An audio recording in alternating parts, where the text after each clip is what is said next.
Thanks so much, Jesse. Thanks, Tessa, and thanks for the group for really setting this up. I'm really excited to be here with you. This is also wonderful. I often do this where I don't get a chance to either see people or see their names, but I've already seen some folks I've been in community with, and then just made a friend in the chat. We're both from Hawaii, which is really important to me and really important to how I think about issues of race as well. So it's wonderful to be here. I'll tell you just a little bit more about kind of myself and my context and what it is that I hope that we're going to be able to do today in our time. And I do hope, again, especially because we're in this lovely community, that we're going to be able to be in dialogue a little bit and be able to answer your questions. So I've seen the questions that you've already put into the chat. And I think the good news is I'm ready to answer those. Those happen to be in my slides, so I'm looking forward to it. So just a couple of things in terms of by way of introduction is, I think the main and most important pieces are that I am a child psychologist by training, and the majority of my work is in the context of trauma.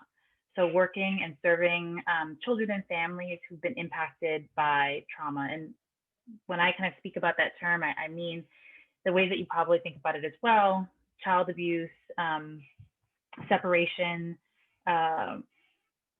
community violence, those kinds of pieces are typically the folks that I'm really serving.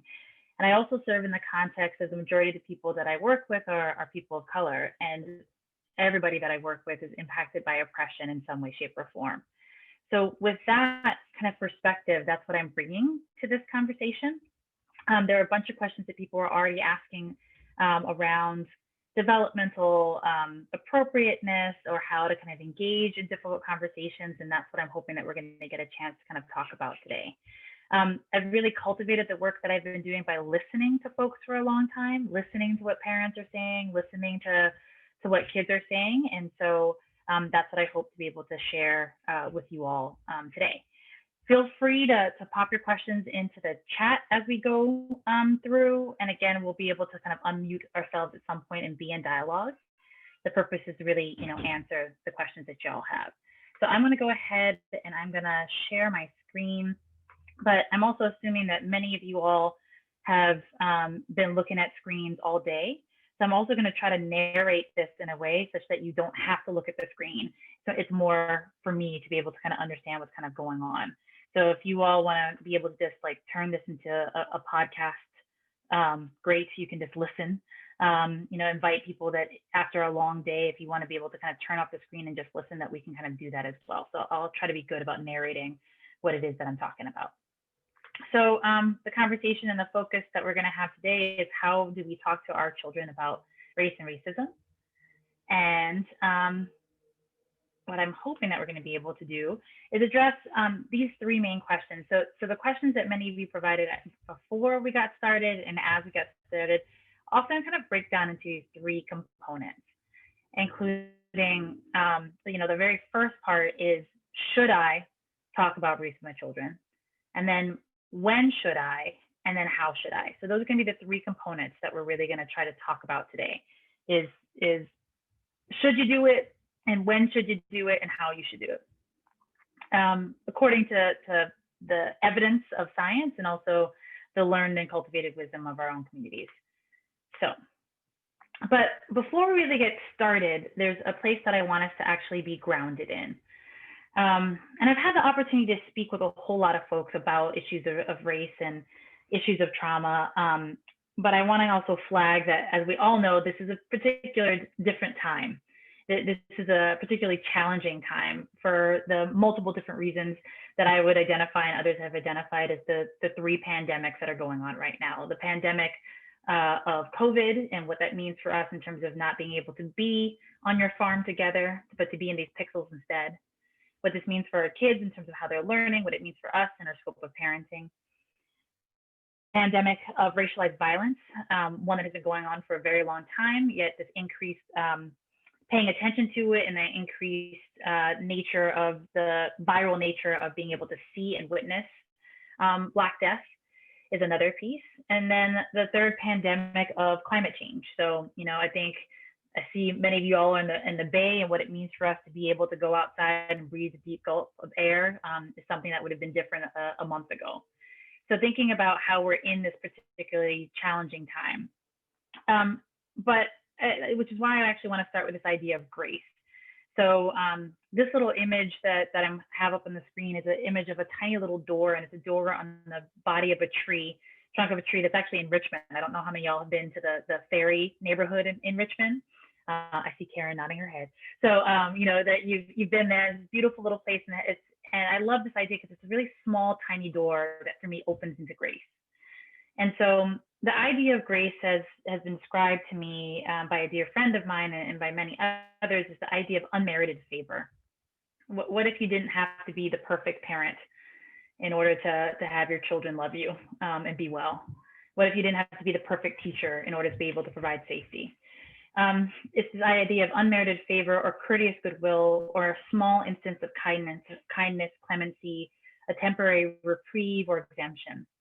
And as we begin this kind of conversation about thinking about race, I want us to invoke grace where possible and to think about grace in three different ways, one of which is grace for ourselves. So those of you that are parents or caregivers or responsible for children, I invite us to think about the grace that we could have for ourselves in this particular moment. And this is a particular test of our grace. You know, on March 16th, I suddenly became a 6th grade teacher and a 4th grade teacher and a daycare provider to my 3 children. Now, I didn't sign up for that. I wasn't trained for that. I tried to be a kindergarten teacher. That was the hardest job in my life. And so I decided to do something different. And all of a sudden, here I am in my home, expecting myself to come up with a 6th grade curriculum, expecting myself to be able to kind of do all of those kinds of things. And really through community, I've been able to kind of offer myself some grace, which is, you know, there's a reason why I was never hired as a 6th grade teacher, because I'd be a terrible one, or a 4th grade, or a daycare provider. So offering ourselves some grace in terms of our parenting and our expectations around parenting. Number 2 is to offer our children grace. I'm working as a clinical provider right now, and I can tell you that the majority of my cases is that we're seeing kids with really dysregulated behavior.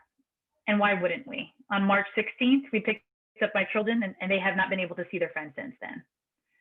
I have parents who are saying, you know, I'm really, really frustrated because they're not sitting down on their Zoom classes. And I'm there and, you know, they can't even make it an hour on Zoom. And the question that I asked of them is that last time that you had your meeting on Zoom, how many of you were multitasking? That we're texting, we're typing something else, we're looking around. So if we can't do that ourselves, why would we have our expectation that our children are now suddenly moving into being able to sit on Zoom for an hour, let alone 6 hours a day? So let's have some grace for our children that the behavioral expectations that we have for them have had to be altered, and that we would expect for them to be feeling and engaging and working differently right now. The third is to offer grace for the systems of care around our children.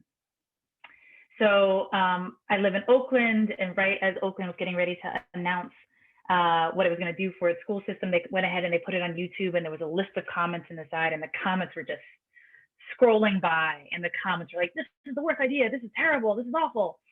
There wasn't a whole, I see some nods, right?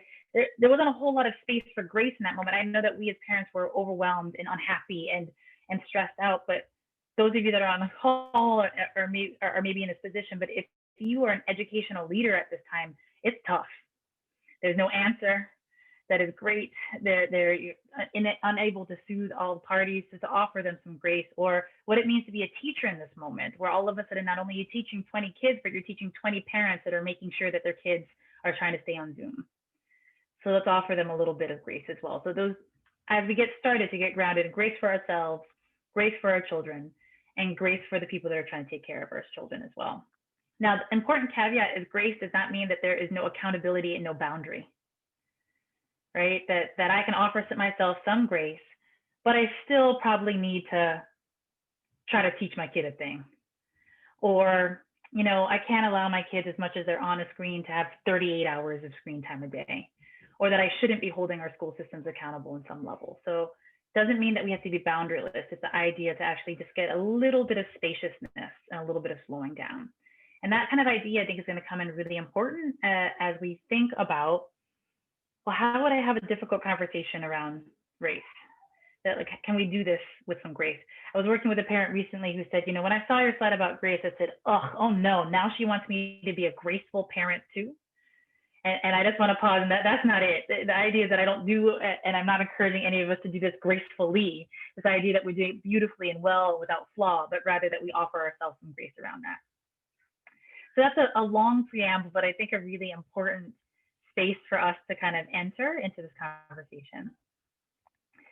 So then the next piece is, and I have up here kind of a story that I'll kind of take you through. The next piece is, should I talk to my kids about this, or when should I really notice? And this is comes from a conversation that I had with a parent recently who, again, was generous in offering this story, and a story that I think deeply resonates with a lot of folks. So this parent was really talking about how they had a young child under the age of 6 who they read a book to, a young white child, I'll preface, who their family read a story about Rosa Parks in preschool too. And then the little girl, after hearing that story, started playing out the story and started putting all the brown dolls in the back of the bus. And the parents found this naturally really distressing and wanted to kind of, feel like, before this child didn't really hold those kinds of ideas. And now here we have it. And I interact with so many folks who are really worried about, will I spoil my children's sense of what's going on? Will I taint their sense that and as this person kind of says, fewer of us are free from race-related perceptual biases, and it's hard to work to clear our mind of them. Young children have a chance of never developing them. Should we not let this uncontaminated state consolidate before introducing interventions showing that race defines people? So beautifully well said. And a place that I want us to kind of think, this holds the idea that children are uncontaminated by racial perception, that they're not learning or not thinking about race. And I'm going to show you some data that actually speaks that that's not true. And it also means that this idea could lead to the idea that perhaps what we should just be is silent about race, if we just don't talk about it. And I work with so many families, and myself included, that maybe if I just didn't say anything, they wouldn't do race like we do. And many of us are thinking about, how do I not impart my kind of own racial baggage onto our children? But I want us to think about that a little bit differently. And let's do so by thinking about what the research says about it. So the research is very, very consistent in multiple different ways and places, which is that children as young as 3 to 6 months begin to notice skin color, begin to kind of pay attention, and will look at faces that are outside of their own racial group. That by age 2 and 3, toddlers are using race to choose who their playmates are. By 5 and 6, that they're demonstrating the same racial attitudes as adults are. And that they're actually already perceiving race and color of skin with status of high and low. Okay. And then by 7 through 9, that they have increased understanding of the societal norms, increased likelihood of understanding prejudice, and that they might be impacted by prejudice. And then there's this really fascinating work that finds that as we kind of look at kids and their development of kind of prejudice, that it increases and takes a deep dive after age 10. For a while, we thought, well, what does this mean? Does it mean that at age 10, kids stop their prejudices? No, it turns out by age 10, if you put a social desirability scale in there, it controls for it. In other words, by age 10, kids know that they shouldn't talk about it, that I shouldn't be telling you that I've got these biases. Not that the biases aren't there, but by then they've already learned I'm not supposed to talk about it. And by tweens, that white children avoid mention talking about race, and children of color actually demonstrate a greater racial understanding. This research, again, is pretty well substantiated and actually comes from 50 years of work. Drs. Mamie and Kenneth Clark created a doll test in 1954. They asked Black and white children to ascribe positive and negative attributes to Black and white dolls. This was a seminal psychological case that was used in the Supreme Court segregation of schools cases, right? Turns out that this work has been replicated multiple times, and also replicated in 2014 by Anderson Cooper and a number of psychologists that found that the results were pretty much the same. So this is a long way of saying that our psychological science indicates that kids are paying attention to race, and why wouldn't they? Why wouldn't they be noticing and paying attention to phenotypic differences? Now, while they're paying attention to skin color, hair color, facial features, does that mean that they're doing race like we do? And the simple answer is no. That just because a kid is noticing it doesn't mean that they're carrying the baggage that we do, that they're understanding it in the ways that we do. And that's one of the biggest kind of questions I think we get, is my worry about what my child is seeing is actually that is my worry. It may not be what my child is actually looking at, especially if they're little. So first kind of idea is to challenge this notion of color blindness, or challenge this notion of uncontaminated state. Rather, our children are paying attention and they're noticing. Okay, and so it means that we have the opportunity or the responsibility to kind of talk to them about it. There's another analogy that I want to kind of use, or story, which is I was working with a colleague, a woman, a white woman, who had made a very conscious choice to move to Oakland because she wanted to be in a place that had diversity, and very conscious choice to put her child in an Oakland-based public school. And she was having this conversation with me, and she said, you know, I've made these conscious choices. They come as sacrifices. They come as part of both my privilege, but what I want to be able to do for my child isn't having my children in a diverse space and in a diverse school. Isn't that enough? And again, I think this is a really compelling idea. And the analogy that I have to offer here is, if I were to place a child in a library, a beautiful appointed library with all these different types of books, if I were to place a toddler there and come back in a year, would I expect them to read?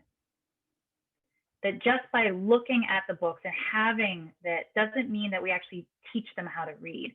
Our opportunity here in talking about race and listening to our children about race and doing race around them is that we can actually teach them how to be racially literate and how to read race in a way that might be really consistent with our values or what it is that we want to communicate. So these are the kind of basic kind of foundations I would kind of think about the developmental appropriateness, or what it is that little kids can kind of see.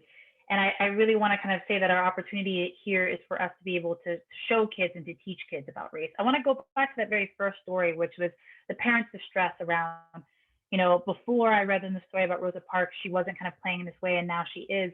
And I want us to kind of think about that actually play is the language of children. That we should expect that when we teach our kids and we share with our kids new information, that they're supposed to play with it. And that play sometimes for us as adults is distressing. We don't like the way that they play, but that's actually how they learn, how they metabolize, how they understand, how they think about it. So of course we would expect this little girl to read a story and to play it out, right? And that our invitation is with littles to play it out with them. I'm going to talk a little bit later about how our older children will play with us as well with this. So those of you that have teens and tweens could probably tell me about how they play with you around it. And they play with you by calling you out. They play with you by saying, Mom, you're so racist. They play with you by kind of one-upping. So I don't know if any of you all have been out-woked by your children, but if you have not, it's coming. So the idea, again, is that that's a developmentally appropriate way for them to engage in this material. And again, I just want us to kind of think about and remember it in that context. Let's see. I'm going to move on to this next slide as well. I want us to kind of talk a little bit about where I kind of began. It was something that kind of emerged in some questions before about what's this idea about racial trauma. Racial trauma is a term that's been coming up quite a lot. And so I'm just going to read this definition of racial trauma, which is a form of race-based stress, which refers to people of color and Indigenous individuals' reactions to dangerous events and real or perceived experiences of racial discrimination. Such experiences include threats of harm or injury, humiliation and shame, and witnessing of racial discrimination towards other people of color and Indigenous people. Racial trauma is unique in that it involves ongoing individual and collective injuries due to exposure and re-exposure to prolonged race-based stress. I'm going to talk about this in a short way. As a trauma specialist, I think about trauma in this way. Stress is normal. Stress is normative, and some level of stress is necessary. And I think about stress in terms of continuum, moving from normative experiences, challenging experiences, to pathological experiences. And the thing that actually bumps them over into pathological is either because it's heightened, so there's a big event, or because it's prolonged. It's because it's an event that goes on for a long time. What we have in the case of kind of racial trauma is, as we can think about as of June, was a big spike on top of a prolonged experience. And that combination is really, really stressful, and the stress that may, for some folks, tip over into trauma. We can also just think about that in terms of how are we managing this kind of time period in general. Being 7 months into a long stretch of stress, there are some folks for whom this is being impacted and impactful as a trauma. Not everybody. There are different things that will mitigate that. So it's just one way for us to kind of think about what may be kind of going on and what might be happening here in terms of the level of stress. But it also leads us to kind of think about how is it that we could actually intervene. So I also see some other folks just kind of posted this. It's a piece that I also did want to kind of identify. I understand I'm coming to your community as a predominantly Jewish community. So while I'm using kind of a language of race-based trauma, I think it's important to kind of think about what are the other kind of traumas or prolonged traumas that you could kind of think about as a Jewish community in the ways of heightened experiences and prolonged experiences. So this is not to equate the experiences, not to say that one is just as good or just as bad as the other, but just to think about, do we have any reference points by which we could understand each other's experiences? Is there a way that we could actually kind of connect around these experiences? Okay. So with that kind of framing, I also think as much as it's a conversation about trauma, the other piece that I really want us to kind of cue into, it's a conversation about survival. And where we're going to kind of jump to is if you were part of a community that has had to survive heightened and prolonged experiences of trauma, then it means that your community is equipped to deal with difficult things and difficult conversations. And to bring those skills to bear. You don't have to learn any new skills here in terms of having difficult conversations. You just have to remember the ones that you've used before. So let's get to that kind of next piece, which is, this next question is how do I talk about it with my children? So we've talked about should you, yes, when, all the time. Now we're gonna talk about how, all right, and more specifically about what that how can really look like. So I often am in community with folks and people will ask me to kind of, they'll come up at the end of the talk back in the days when we could do this. People would say, you know, I've got a 12-year-old and she said this, or I've got a 10-year-old and they did this. And my first kind of response is, how could I possibly answer your question? Because I don't know your child. That you are the expert of your children. And so I think about it in these kinds of ways, which is that if we are thinking about how should the structure by which we should engage in conversations about race, there are a couple of different factors. One of the main factors is, who is your kid? Okay, and so I mean that in terms of the kid factors, which are what is, you know, how are they experiencing walking in the world in terms of how they are racialized, how they experience and express gender, how you know, energetic they are. Like there's all those kind of pieces. What's their temperament? So the example I give here is that I have 3 kids. I have an 11-year-old son, a 10-year-old daughter, and a 3-year-old daughter. My 11-year-old has been deeply impacted by having a trauma therapist and has a lot of anxiety, just like I do.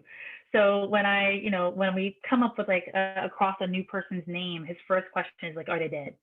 And I gotta jump on that, like, okay, that's my bad, right? So he tends to kind of jump to chaos, to both chaos and worst case outcome. If I'm gonna give an example, he's gonna go there, which means that when I give him information, I've got to pull him back a little bit. I've got to temper the ways that I talk. If I'm gonna tell him anything, I have to watch for where the catastrophe is. My middle daughter, I like to describe as who I want to be when I grow up.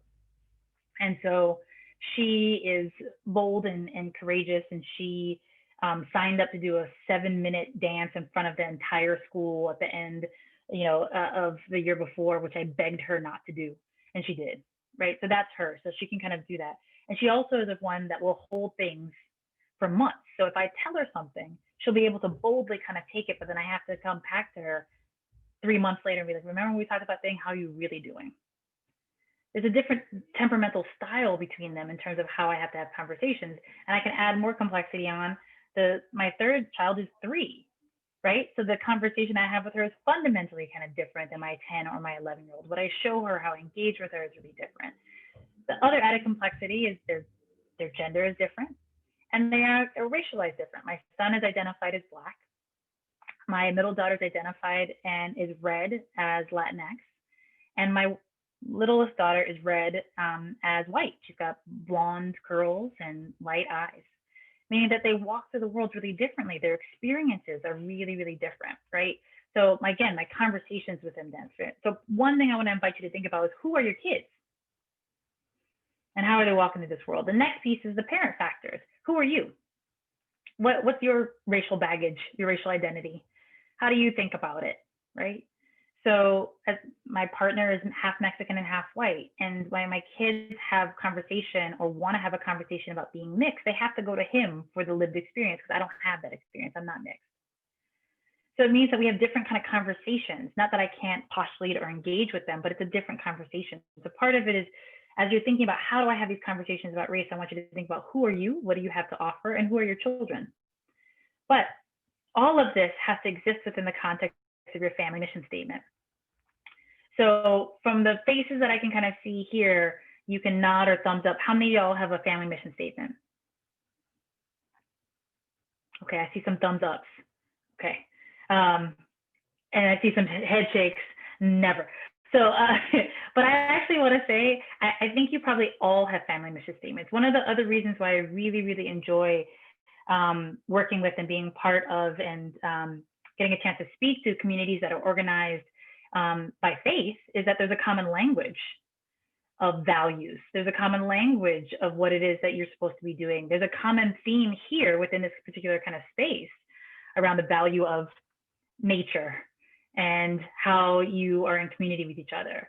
So it's this idea. I have a problem, which is I feel like the idea of values has been co-opted and taken, as opposed to an opportunity for us to kind of think about and articulate our values in a particular way.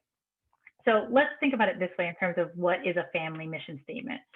So I want you to think about it like this. Oops, and I see that I have this in the context of teachers as well. So those of you who are teachers, you get the dual piece. But think about a family statement like this.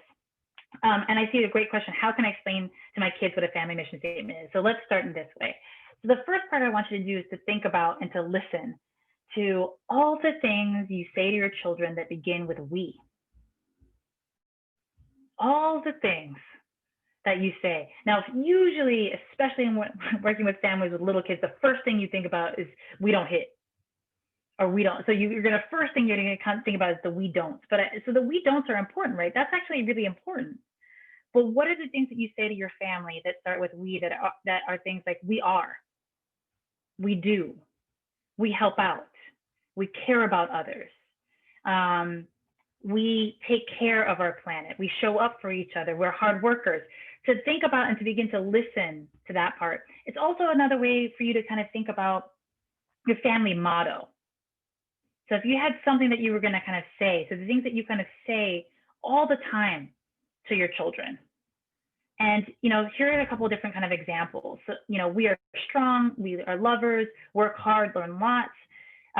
You can also think about this like your values, but like, who do you want your children to be? Or what are the sayings that you kind of rely upon? So I'm going to ask folks, as I'm kind of talking, to kind of put any of the ideas that you have about your family mission statement into the chat. To just think a little bit about what is it that you kind of say to your kids all the time, or who is it that you want them to be? If you had to have a team shirt for your family, what would it say? What are the things that you kind of think about? And I'll offer a couple that have come to mind, or that other people in community have offered to me.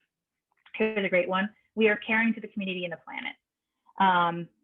Care for the earth. Excellent.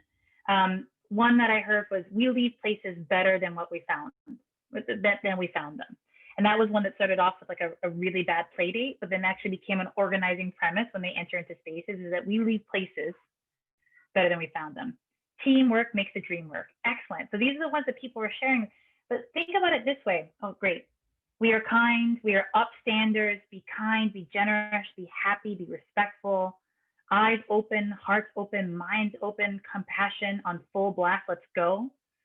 I love doing this exercise because I get to borrow other ones. I'm like, oh, that's a good shirt. That's a good model. But let's take that, be kind, be generous, be healthy, be happy. We are kind, we're upstanders. We treat people the way that they want to be treated. We help. Now, if these are the things that you're saying to your children, then you've probably been, number one, teaching them about this all along. So my invitation is not that you have to come up with some new conversation about race, but you fit it in with the conversations that you've been having all along. Simple. We help, right? So when we see something that's hard that's kind of going on, we're going to try to find a way to help. That is an organizing premise, right? Or we take care of each other, our community and our earth. So when your child is asking a question about, well, why does this happen? Or what's kind of going on? Or why do people treat people this way? It's not that you have to have some sort of complicated answer. You could say, you know, people treat people unfairly and that's terrible. But who we are is we help. And we are part of our community. So what would it mean to take care of our community, right? I see someone has the bucket fillers, right? And so the bucket fillers is also great in a school-based kind of piece too that people have, which is that we fill it, there's a book for it, there's a curriculum for it, which is that you ideas that you have this bucket of your heart that you offer to others that people can take from the bucket you fill, but it's an organizing premise, right? So if you want to understand discrimination, discrimination is something that takes from someone's bucket. If you want to understand what you can do about it, how would I offer to someone else's bucket, right? What are the things that you could do? I see we're going to get to these questions. There's questions that are coming up about how you have this conversation in the context of whiteness. I want you to think first, how are you talking about fairness, justice in your family mission statement? That if we talk about we help or we are upstanders, then you have a language by which to kind of think about issues of privilege. So privilege is, you know, something that's unearned. So I think about this all the time in terms of my son. My son is older, right?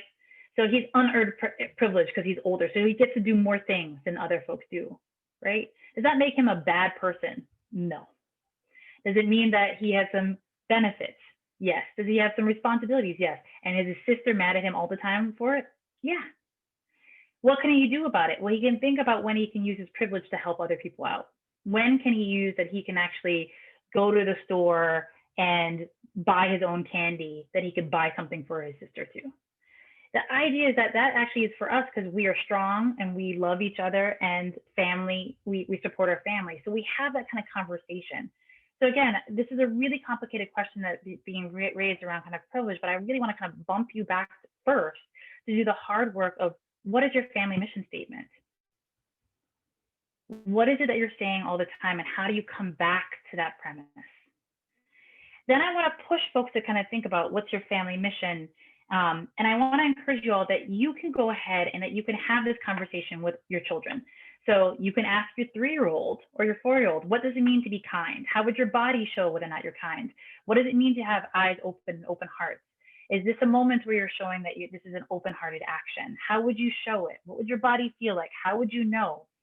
That these are conversations that are embedded and that your kids can generate. Those of you that have older kids, your older kids can actually contribute as well.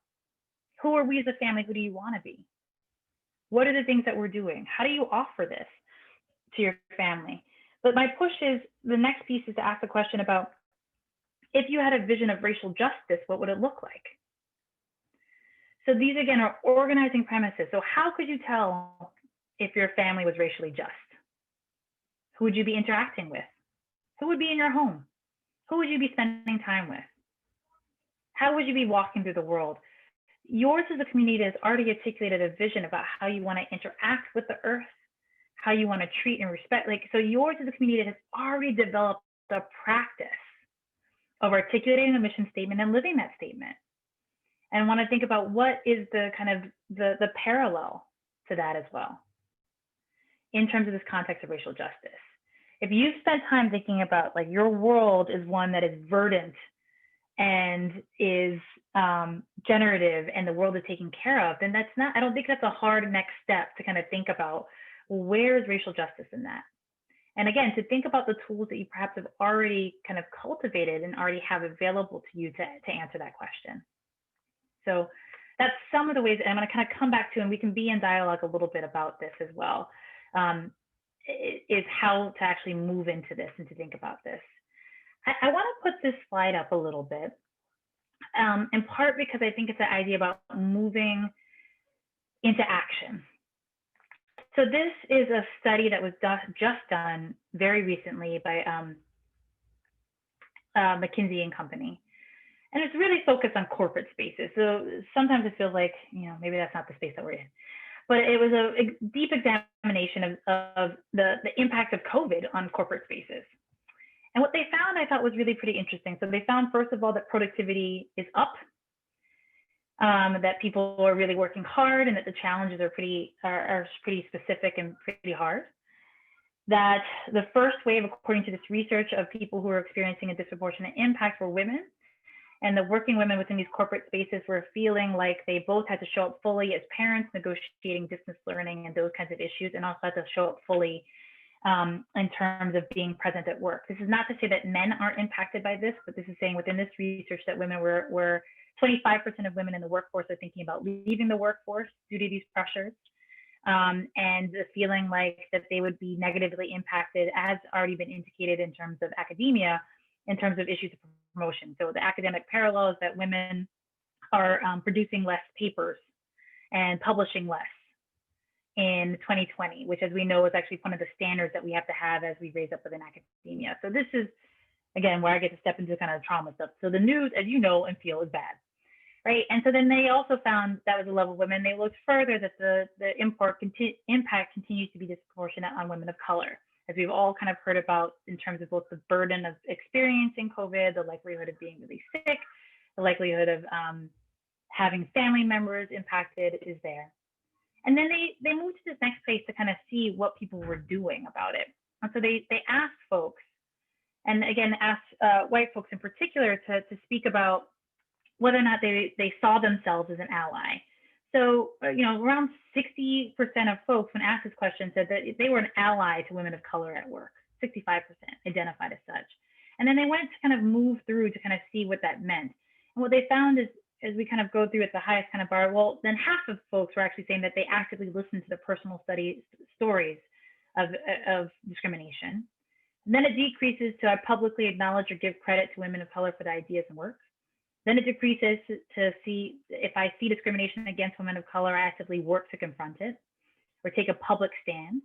And then the last part I actually thought was an interesting articulation, which was I actually mentor or sponsor or use my time to support folks in this moment. And that was the piece that was actually the fewest people participating. And I put this up in part because you can see that there's a gap between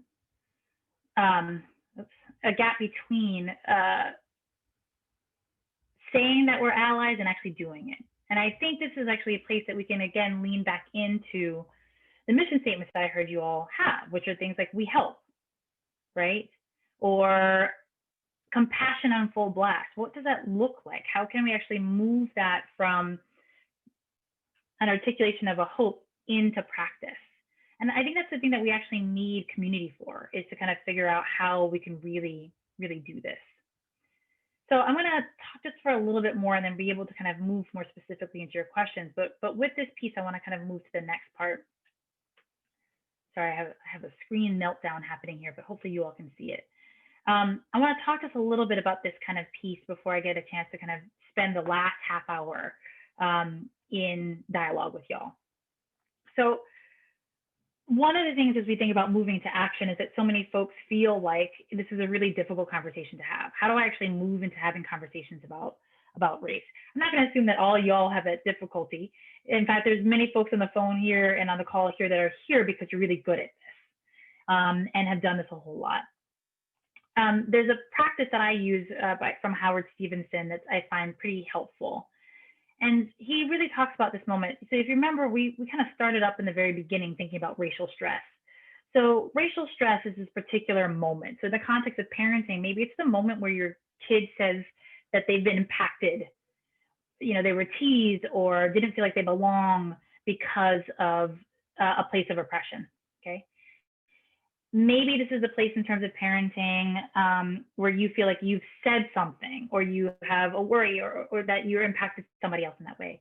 Maybe this is a place in terms of being with colleagues or just walking through space where you feel like you're either receiving something or that you've sent something that is racially biased. And that typically that moment is a stressful moment. And the very first part that ends up happening that we kind of say in these moments is, well, what if I say the wrong thing? What if I don't have the right words? What if I tell my child something and they go and they repeat it and I'm not ready for it, or if I'm going to break them, or how do I possibly tell them this difficult thing? So there's that part.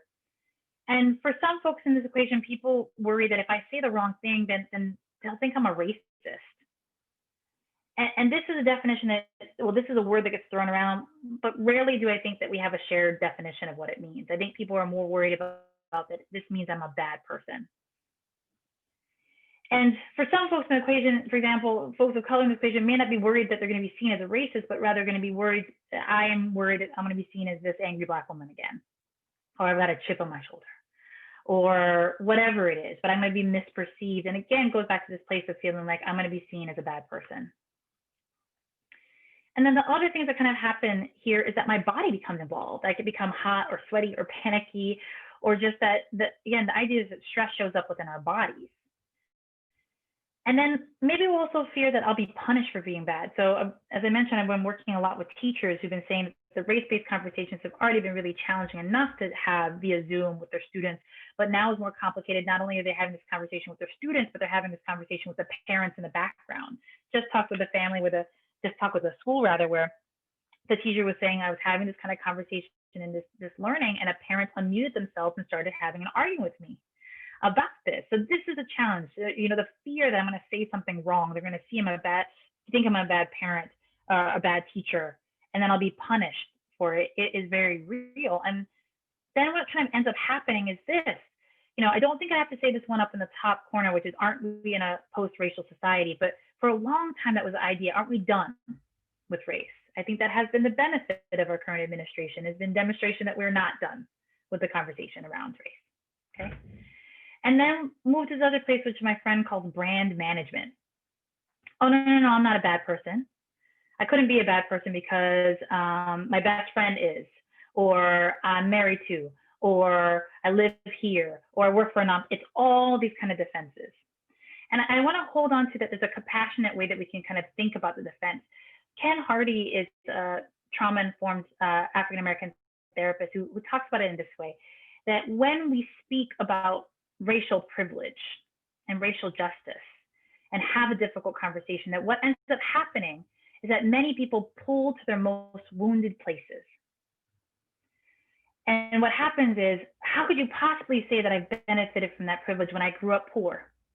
How could you possibly say that I've benefited from this or I'm acting in this way when my people have experienced oppression too? How could you possibly? We pull to our wounded places. And I see that as a compassionate place. Because what we're doing in that is like, this is our wounds. This is our place that we could actually be joining in, and that is where we kind of go in this moment. And, you know, the light way of kind of saying it, it's the brand management of, oh, no, I can't possibly be a bad person. Other thoughts that kind of come up is, why should I be punished? Race isn't my fault. I didn't try to do this. You know, I tried to fight this from before. Did I mention I'm not a racist? Or when this conversation really goes off the rails, it's this piece, which is, you are just being too sensitive. So let me give an example in this way. There is a difference between these two sentences.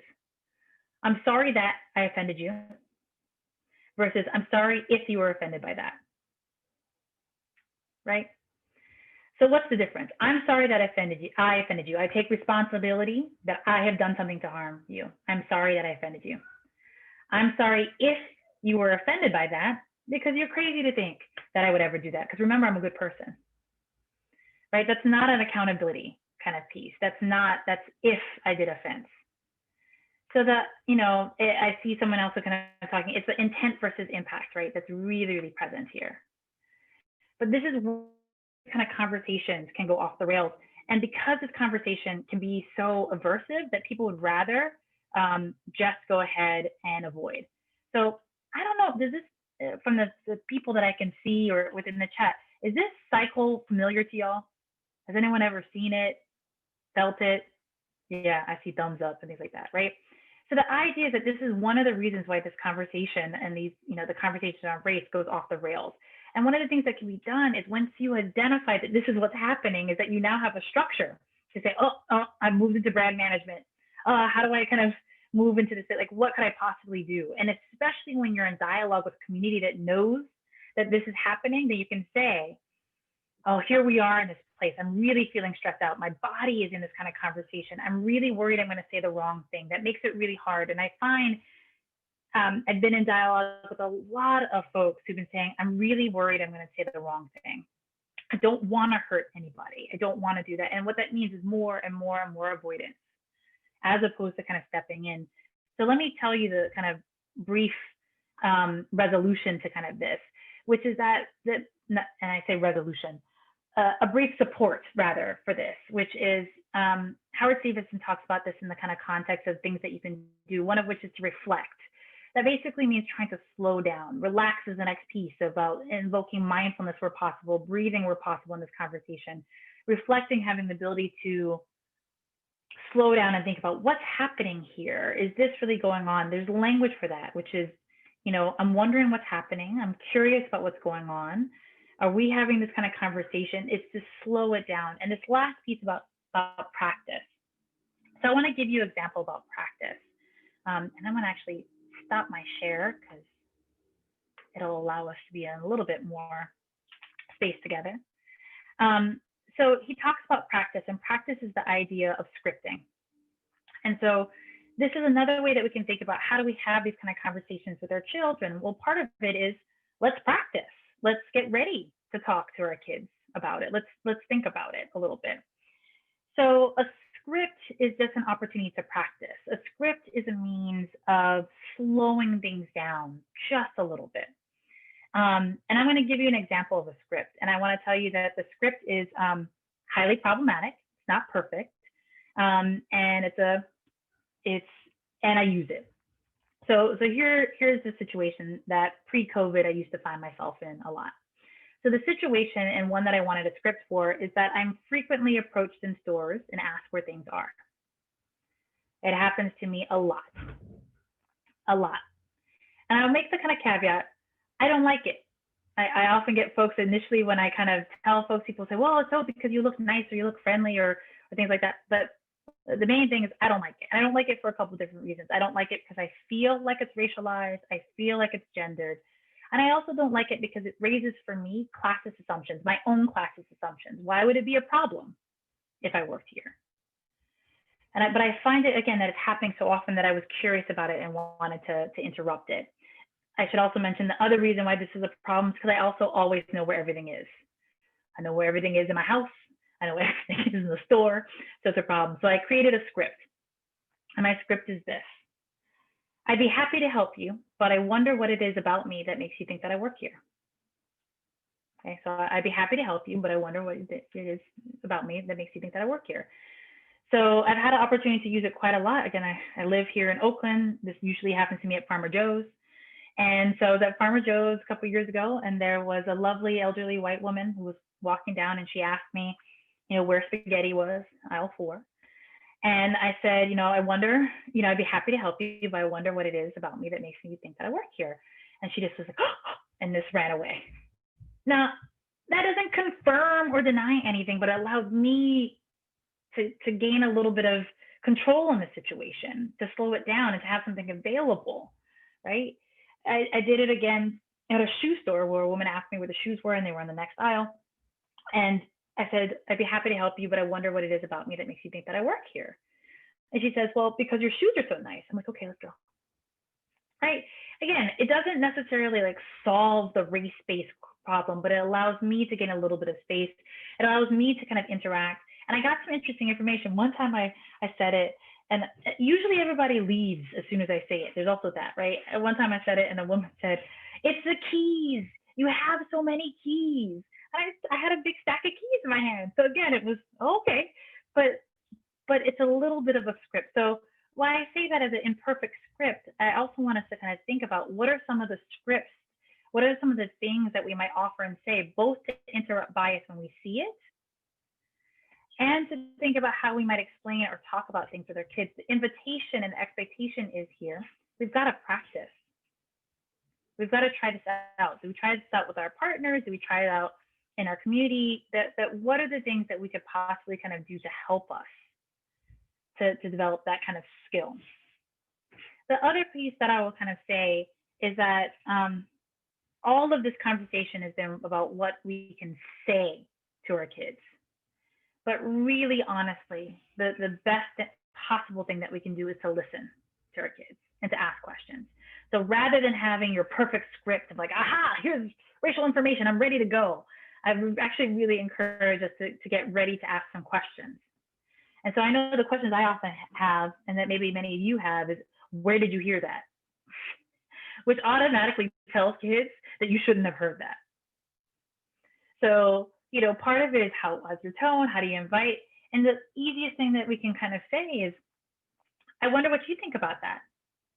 How do you understand that? What does that mean to you, right? How do we think about it? So that's the kind of invitation, is to kind of listen in to it, and to also to notice those pieces as well. I'm gonna pause here, in part because I see a question. So I'm gonna pause here. I've got 1,000 more slides, but I'd much rather be in dialogue with you. So I see that there's a question that's been posed. So let me try it on in terms of answering it. So I see from Mimi, and hopefully it's okay for me to say it out loud. So my son is one of the only white kids in the school, and I want to ask him about it, but I'm not sure he even notices it. He's a young 12. I think this kind of goes back to the original kind of question, which is, the idea is there a question about whether or not my asking about it ruins something for them? And that's the piece I want us to kind of think about. Like, I think there are ways that you can kind of ask and get there, which is, and I think also kind of say this too. I think to explicitly ask the question doesn't mean that you're conveying that it's bad. You can also say something like, I noticed. And Mimi, I wonder, we might have the ability to kind of do this. Mimi, I'm going to give you the ability to unmute yourself if you want to be in dialogue with me a little bit. So Mimi, can we talk a little bit about this question? Sure. Hi. Hi. Hi. I'm so sorry also that my camera's not working so well, and there's a horrible light behind me. So sorry, but I can't fix either. Yeah, no, I mean, he's in the other room, but yeah. We're in Hawaii, as you know. And so as you know, it's white is the minority. Mm-hmm. And so most of the kids in his class are Asian, a little bit of Hawaiian. And I'm sure, Allison, you had a different experience growing up here too. And so I want to ask him, because we've only been here for 2.5 months, because I just moved back here. And he's young, and I don't know, he's a young 12, and it's never been an issue. It's not really come up in our lives from where we live in LA. And so I don't know, I want to ask him, because he might have feelings. I don't think he's the vocabulary for it. That's all. I mean, I think one of the things that you're giving us, thank you again for being in dialogue with me, and thank you for being in Hawaii and reminding me of home and what it means. So it's also your bracelets. I see your bracelets. I know you can. That's how you can tell if you have to have one when you leave the island. So a couple of different things. One of which is Hawaii is a very different context, and so one of the things I want us to all think about is what's the context in which you're in. It's a different context because of its history of colonization, its history of race in general. So there's that kind of piece.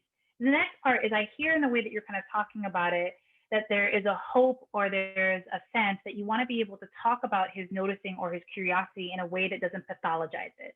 And so there's a way that we can do that, which is to say, hey, this is a place that looks different than other places we've been. What is it like? Have you that other kids here look different than you? That, I think that's one of the reasons why we're coming back to Hawaii, coming back home, is that, variety is the spice of life, or we really value difference, or this is a place where I feel like so it's coming back to that kind of value statement. And it's one of the things that you're giving us the opportunity to kind of think about, is that we could actually teach that the noticing or the paying attention doesn't have to be a pathology and doesn't have to be hard. One of the things that you're also talking about, though, is what it means to be in the minority, right? And it's a complicated space, again, in Hawaii, in terms of being read as and perceived as white. And actually that's a language that you can kind of equip, which is that people, have different ideas about what being from the mainland means. Let's talk about that. Or this is a community that actually, is a small community of Jewish folks. Let's talk about where we could go and how is it, like, where is our synagogue and how do we be in connection? So that kind of piece around kind of being part of the minority is another kind of experience that can be talked about, but it can be talked about from a strength-based perspective, and can be talked about in conjunction with a family mission statement and in a place of kind of curiosity. So I think, again, I really appreciate your question, because I think many folks have that question. Well, how would I possibly ask it? I don't want to teach them a bad thing or say it. So then we lean into it. So we have to do the thinking about, is noticing and paying attention to race something that's bad? So we can do this, and we can kind of listen. Thank you so much for that question. What other kinds of questions? We got some time. Other questions that people want to be in dialogue about, ask about? I see a hand. Yeah. Elizabeth. Oh. Yeah. Oh, I saw two hands. Well, there's a raise your hand function that you can kind of do. And if you're interested, just put yourself in the chat and I can keep track. So the first person that I saw was Elizabeth Nadine. Okay. Go ahead. I've unmuted you if you want to start. Okay, so my question is sort of like how to on the fly talk about things, like when you're out sort of in society and your kid turns to you and it's like, oh my gosh, there are a lot of brown people here, like that. And you're like, there sure are. Yeah. That's beautiful. Yeah. I mean, so a combination of things, one of which is that to think about the difficult thing about kind of talking about it in public is that you have to think about the person who's receiving it. And that's so part of that is thinking about, do you know anything about whether or not people want to hear the kind of conversation or be engaged in the conversation? Not every brown person in this example wants to be a learning moment. But I think actually the simple piece of there sure are is validation, noticing, and allows you to keep on moving. And the invitation is to kind of come back to it. Hey, when we were out, you noticed a lot of brown people. What'd you think? Do you know where are the different places that we notice brown people? And then you can do just little tiny bits of, well, I think many of those brown people would be identified as African American. Well, what's that? Okay, so small bases of conversation I think are super meaningful. I think we often kind of approach this conversation about like, and now I have to go back to 16, 19 and start, like the idea is that we can actually do these small little bits. But what you kind of offered of there sure are is a simple validation. And so the idea is to move with that, and you kind of keep on, you can come on back to that. And the invitation is to come on back to that, and to do this again. So I think that's a great example. Okay. I see next, Maddie. And I'm asking you to unmute and lower hand. Cool. There you go, Maddie. Awesome. Thank you. Yeah, I noticed myself feeling nervous to ask the question for all the reasons that you said before. So just want to name that. So here we are, right? So the heart pounding and that whole kind of thing. Yeah. So we can do it. Is I work for a Jewish organization. I work for Urban Anima, which historically serves predominantly white Jewish kids. And that's changing, and we're working to change and diversify our population. And I'm just wondering, like, what is the best way, like, how would you recommend acknowledging and welcoming the racial dynamics that are happening within the group? So if it's like 8 white kids and 2 kids of color, like, how do you name that without singling them out? And if you see things come up, I'm just not sure, like, how to address it so that it's not ignored, but not like shaming. Yeah. So, I mean, I think one of the ways to think about that is like, do you start off with like who we are as a group? Who are we? So, I mean, part of the kind of question that I hear you raising is about how do people feel like they belong? And so one way that you can kind of deal with that and address that is like, I don't know if you have like, do you have a we statement that you have about like when kids are together, who are you as a group? We are caretakers of the earth, or I don't know, like I'm kind of making it up. Like we're caretakers of the earth. Kindness is cool. You can't say you can't play. Yeah, we have. I didn't think of them as our missions, but now I. Yeah, that's it. That's totally it. So think about it, like you can't say you can't play is a statement of racial justice, right? So one of the things that I worked, I consulted with the school. And they basically had the same kind of philosophy. You can't say you can't play, right? So they had predominantly white. They had this incident where, and it's not an incident, it's like the standard thing that happens at school.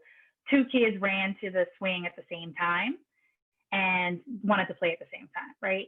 And so one little girl said, well, you can't play because you're darker than me, right? So you come back, is that a racialized moment? Yeah. Right? Is that but what they ended up doing is, well, you can't say you can't play. And we actually don't make decisions here about by the basis about who's lighter or who's not. So it was a quick kind of moment, and then they kind of decided they both had to do their kind of like Rochambeau to figure out who it was that was going to go, and then they went. So they had a kind of standard of addressing it. So was that a means of addressing a racialized comment? Yes, but it was fitting in with that kind of piece. Now, this is a school that was really actually committed to kind of coming back to that kind of conversation. So they had further conversations. They actually had, I saw someone put this, they were a school that was committed to being upstanders, right? So when we see people not being kind to other people because of the color of the skin, what do? We say that's not okay. We don't make decisions that way. So you just gave me one piece that allows us to do that. We are caretakers of the earth, right? We are all that. And so we need to kind of take a moment and look at ourselves here, all of us here, to see each one of these individuals are now caretakers and we're stewards. So that stewards look like us. They do this. So you've already got these kinds of mission statements that are organizing pieces around it. I do want to push on the idea isn't to just be like that solves it all. It's also to think about how does that solve race-based discrimination, right? That joining up for a collective kind of goal is one way that you do that. Identifying you can't say that you can't play is another. We are kind is another. So when you see kind of racial bias, or like one of the things that we're not going to do is tell these group of people that they can't play, right? Then you can also have a conversation about where those ideals come from. They come from particular, values that we live. How do we kind of come to that? And I'm also assuming that all the kids that are there, the kids that are coming from, kids of color, also come in because either their parents or them have shared values of being there. So that shared kind of space might be a way of doing it. Maddie, does that make sense? That totally makes sense. And I'm just wondering if you can model that second part that you just mentioned about the shared values of like where that's coming from. Well, I mean, so another kind of place for us is like, it's not as if only one group of people gets to hold on to the idea of conservation or taking care of the earth. And so I think there's a way that a lot of the kind of conversation about, and this, I'm going to step out of my range here, but a lot of the conversation about like environmentalism or taking care of the earth has been one conversation that has become synonymous with whiteness. Whereas it's one that doesn't have to be, right? If we kind of think about other, like there's great work that's been done in terms of promoting and supporting African Americans and reacquainting and getting back to nature. But we can also kind of think about the ways in which Black folks were actually chased out of nature. So there's a complicated kind of history there in that kind of way. But the idea of shared values of taking care of our planet and our earth, I think there are a lot of ways that we can invoke different places that, like, I'm a Catholic for better or for worse. And the Pope came out with a whole statement on, well, both recently, but also a whole statement on taking care of the earth, that taking care of the earth is actually my responsibility and my stewardship as a good Catholic. So that's a shared value. Now, have we been great at it? I'll speak for myself as a Catholic. No. Thank you for the people who've been shaking their head. But does that mean that I have an opportunity to kind of to live into that? Then yeah. So I think part of it is to identify this as shared values, and it's not a value that has to only come from one particular group of folks. So and also the shared value that can be created when you come to a camp or you come to raise a community farm. It's also the ability to kind of do that together that I think is really important. And also I think what you're saying, Maddie, that is also so important is about why it's so important that you have racial justice within the organization and to bring kids and bring different folks and different perspectives there. Thank you, super helpful. Thanks. I see Susan Haley Barat, if you're the next question. So if you wanna, did you unmute yourself? I can't see. I think I did. Okay, I hear you. I don't see you, so I'm gonna look around until I find you. But go ahead and tell me your question. Okay. So nice. Okay. So I have a 5-year-old son and a 2-year-old daughter. And I think I sort of fell into the category of not talking about race just because I happen to be half Black and half white, and my husband is Jewish. And it's not like I grew up, my parents sat me down and they were like, so your dad is Black and your mom is white. So I just wanted him to sort of, just feel like he was a person and that his friends, and having a diverse set of friends was always very important to me, and just exposing him and doing like going to my dad's side of the families, like his family part is just so he sees a lot of colors. But I'm realizing that I do need to start talking to him, and I'm just struggling a little bit because I almost feel like he doesn't know that he's a quarter Black. I mean, he does, I say it, but like, I don't know if he gets it. Yeah. And so there's just a lot going on because we just come from a multicultural household, and I struggle because I want to bring it up because it's very important and he knows that. Like if he sees another biracial woman in a magazine or in public, is that you, mommy? I'm like, no, because I'm right here. And but there's also I just want him to not, obviously after seeing this, I know he does notice it and we do talk about it, but it's not, I don't know. I just struggle with a fine line. Definitely. And I appreciate your speaking about the struggle. And also, I don't want to, it's not more complex because you're multiracial.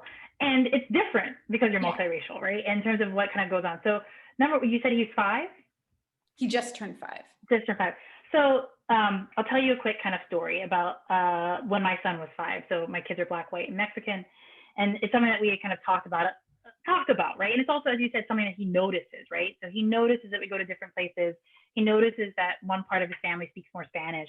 He notices who, there's a noticing. So I think that's actually really important. And you were actually really conscious about that, right? We go see my dad's part of the family so that he has access to, right? We go participate in these things so he has access to. So there's that kind of part that I actually think is a conscientious part of what you're doing beyond what you're saying, right? The next kind of piece is what little kids kind of understand in general. So little kids, and for a long time, have no frontal cortex. Their ability to understand the kind of complexity of things is just really complicated. And let's also own mixed is quarter. What does quarter really mean? It's complicated, right? So I talked to my kids about being Black, white, and Mexican. So one day my son comes home from swimming, right? And he's 5. He's like, Mama, I have it figured out. So here's the black part. He points to the part of his body that's tan. Here's the white part. He points to the part of his body that's pale, that's been covered up by the shorts. And he goes, but I just don't know where the Mexican is. Right? And that is exactly what 5-year-olds are supposed to be doing, right? To which someone said that next time he asks that question, I should tell him the Mexican's right here. But that's half doesn't make sense to little kids, right? And so part of it is not to hold the experiences that we have as understanding, and even the identity that you hold right now as what our kids would understand. But to give them some sort of language is that, mommy and daddy are different colors or come from different backgrounds and we love each other. Or grandpa and grandma come from different places and we love each other, to kind of build upon those kinds of stories, right? And that you can identify. I love that he's noticing, mixed women and thinking that they're you, right? So one of the things is know that I'm right here, but what do you see about her that's like me? What do you think that you're seeing like me? I wonder if her mama and daddy are like my mama and daddy. So it begins to kind of build because he is seeing and he's noticing. What's going to build up for him is his sense, right?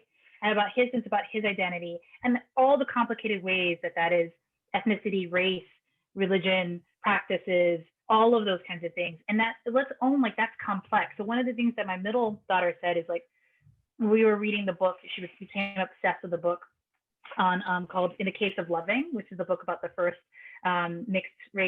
legal mixed race marriage. She used to read it again and again, almost somewhere I was like, oh my goodness, what's happening? She was stuck on it, right? But she would really love the book because it's actually a book that featured a Black woman and a white man, which is not as an often depiction. Right. And so I'm like, why do you like this book? She's like, because it's you. And it's you in this book. Now, did I look like the person? No, but it's you, right? And then when she saw the kind of pieces around the discrimination, she's like, well, it's just silly. What do you mean that Black people couldn't drink from the water fountain? To which my answer was, it was silly and it was ridiculous and it was terrible. Don't we? Thank goodness we don't do that now, because that was what a 5-year-old kind of conversation could really be. Mm-hmm. So part of it is to really own and appreciate you speaking about the struggle, because it is a struggle, because it's a struggle about wanting to do it right. But the opportunity that we have is it is curious. It is silly. One of the things that I talk about all the time, not all the time, but with my kids is did you know that only, 50 years ago, mama and daddy couldn't have even gotten married? Isn't that ridiculous? Right? So part of that is kind of owning that kind of piece, but also thinking about our strengths around it. The other piece that I'll say is that we have a book that's coming out in March, where what we did is we listened to mixed kids talk about their experiences in school. And what we really heard from them is that their identity changes. It changes on context, it changes on age, it changes in salience. And what we actually did is we had siblings interview each other. And so we really listened. And so one of the things I kind of say around that is that it's going to change, because I think there's a way that we often are worried. I'll give another quick story. So when my son was maybe around 7 and my daughter was around 5, we went to Lake Merritt for a Black Lives Matter rally that was kid friendly and really focused on kids. And my son says, well, why are we here again? And I said, well, we're here because people have been treating Black people really poorly. And he says, well, I'm Black. I'm like, yeah. He's like, and I'm white too, so I'm okay. And it was this kind of moment of like, his identification in that moment was to try to find some safety there.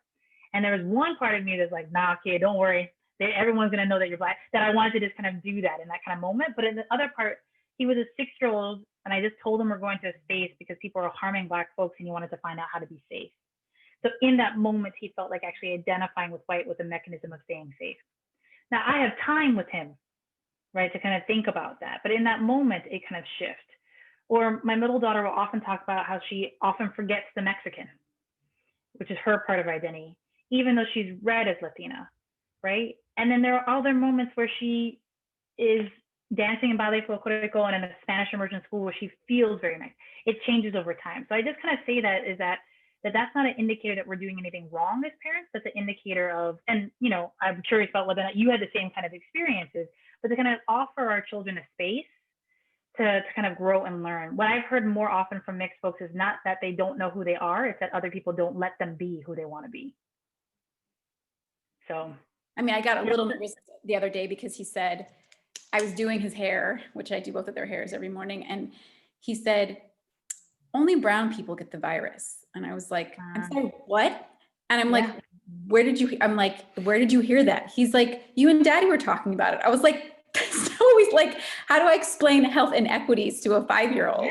Yeah. So I didn't go there, but I was like, Mommy and Daddy, what we were saying, you know, it's just too much. So I just was like, I can't explain that level of detail. So I just said, anyone can get it. I said, it doesn't matter if they're Black or white. I was like, the president got it. Anybody can get it. Like, you're just not careful. You can get it. It doesn't matter. And he's orange and the president's orange, so he can get it. Anybody can, right? So, I mean, the piece there, I also, like what you're speaking about is this moment of like, I know, right? Like, what am I doing? Like, what did I, like, this is hard to hear. Yeah. But the beautiful thing about this moment is that he came to you with it. Yeah. The beautiful opportunity is that they kind of say it. And where did you hear it? You hear it from us. Oh my goodness, sweetheart, you heard it.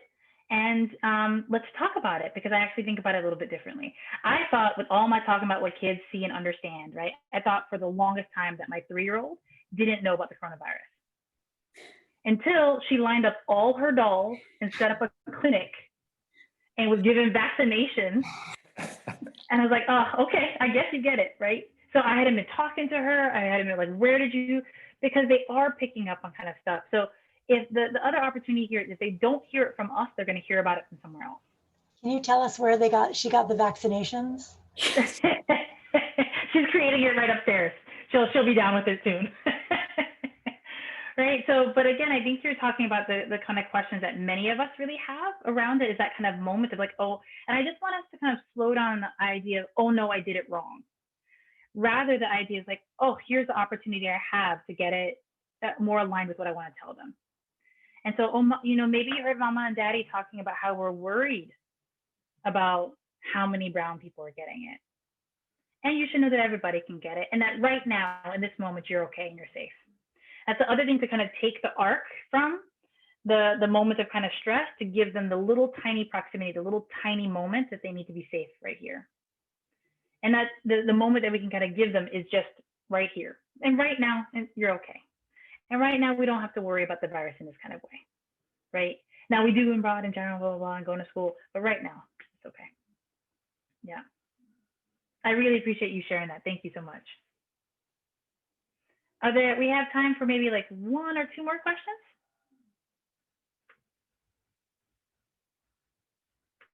I'm seeing if their hands raised, I can't quite tell. hear someone's unmuted, so someone want to start talking to me? Hi. Hi. Hi, thank you so much. This has been an amazing presentation. I'm gonna try to articulate my question clearly. So I'm white and Jewish, and my husband is Korean, and we have one child who's half. And I kind of, when, the protest started, I kind of became obsessed with reading about it and talking to my son about it from a white privilege perspective. And sometimes the conversation between me and my partner comes up because his perspective is really different. And I don't know if you have any advice. I heard you speak to it at the beginning, like let my son talk to my husband about his experience as an Asian person in America, and I speak about this. And my son, most people kind of think he presents as Asian more, and so that conversation is hard because I keep wanting to explain the white piece of it because I feel passionately. So I don't know if you have any ideas around that. Yeah, I mean, I think you just talked about it, which is I think it's okay for you to be able to identify that and to help. Like, this is the kind of complex. So mama has different feelings about this than daddy does, and that's okay. Daddy has a different experience about it than I do, and that's okay. You may have a different experience about it, and that's okay. So if you could tell me, how old is he again? He's 9. 9. Okay, so that's a language that you can have, right? So, mommy and daddy have different views. I feel like it's really important for me to talk about this and to think about this. And that's the other thing that we can be able to kind of talk about and narrate is, what are your own experiences, right? And to be able to kind of say, my experiences are, I have this experience as being, a Jewish woman and identifying as white, and here's what happens for me. And that's complex. So the worst thing that happens is if it goes over their head, it goes over their head, right? And then you keep on coming back to it. The next level, what can kind of happen is that it hits them and it's too much for them, right? And again, I began this conversation by talking in the context of trauma. I see people and I see children survive the most unspeakable things. So having a difficult conversation is not it, right? Or thinking about the ways in which they belong. Like, our kids are resilient and kind of do that. And so if they're distressed, they'll tell us they're distressed. And if they're not kind of getting it or engaging it, they'll turn away and they'll do something else. But it's about kind of keep on coming back, and you get the opportunity to narrate that. And you and your, partner can kind of talk about that, which is, we have different perspectives, and isn't that amazing? Isn't that complicated? Isn't that hard? But you could do that. You can narrate it. And so I just want to, I think the piece is, it's okay to have that kind of part, and it's okay for you to kind of narrate that part. I think also the other piece that it's okay to do is to say, like, and I don't know how I feel about this. I think this is really hard. I'm feeling really overwhelmed by what I see going on in the streets and the press. I don't like how, like, we can say that, right? The thing that we want to offer them is, I'm really having a hard time with this, and I'll be okay. This is a really difficult conversation, and we're going to come back to each other and be all right. It is trying to assure, again, and I kind of use my fingers, the smallest, most tangible kind of opportunity for safety that there is, which tends to be like right here in the space between us, right? And we're going to keep on talking about that. Yeah. Thank you. Thank you. Other questions or ideas or comments or resources or anything?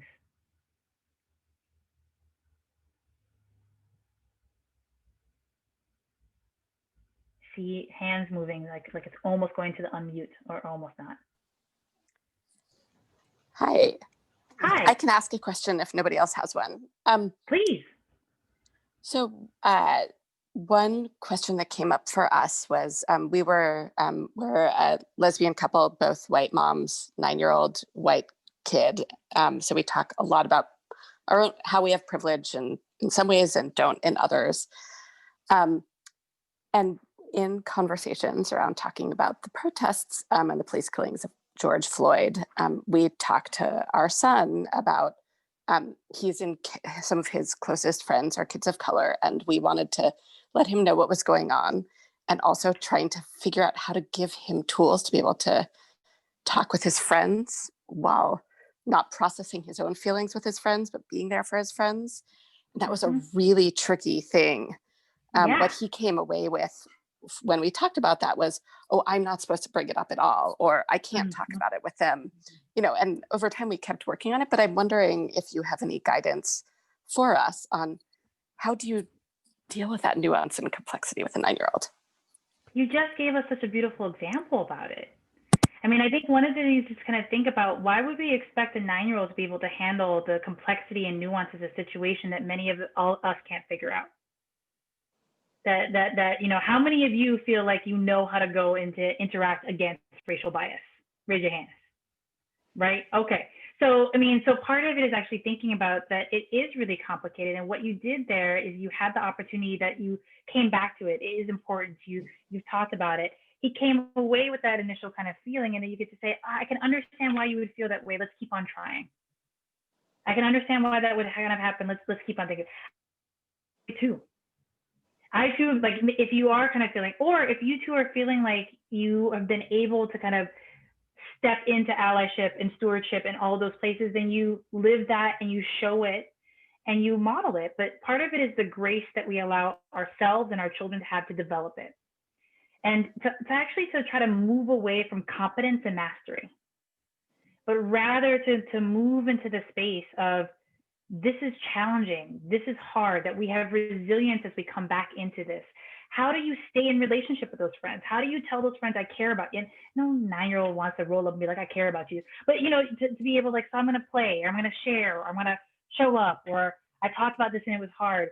But, I think part of it is holding those kinds of spaciousness around grace for him. And that if we are so lucky, they get to come back to us and have that conversation.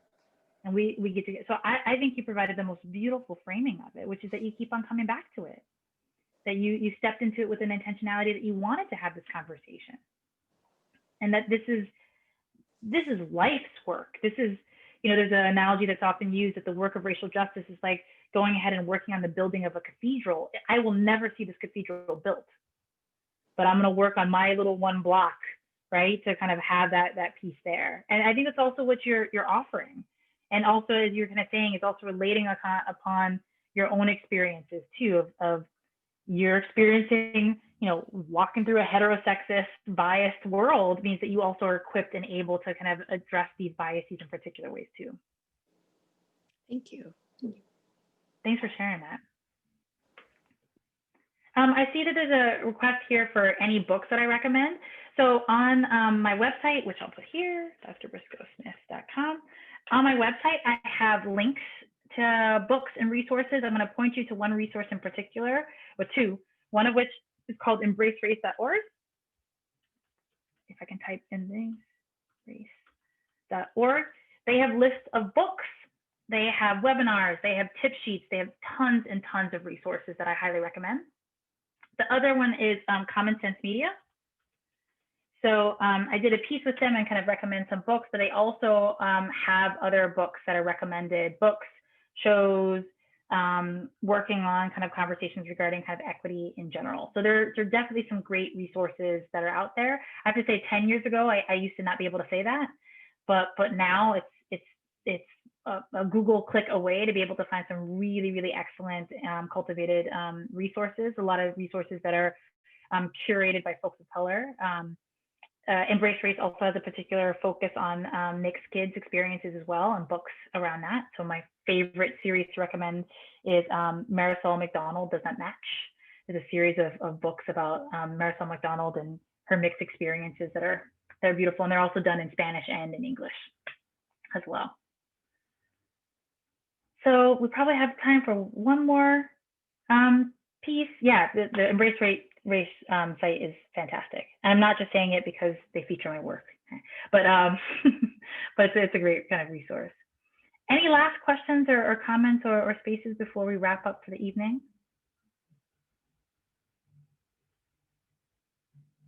Okay.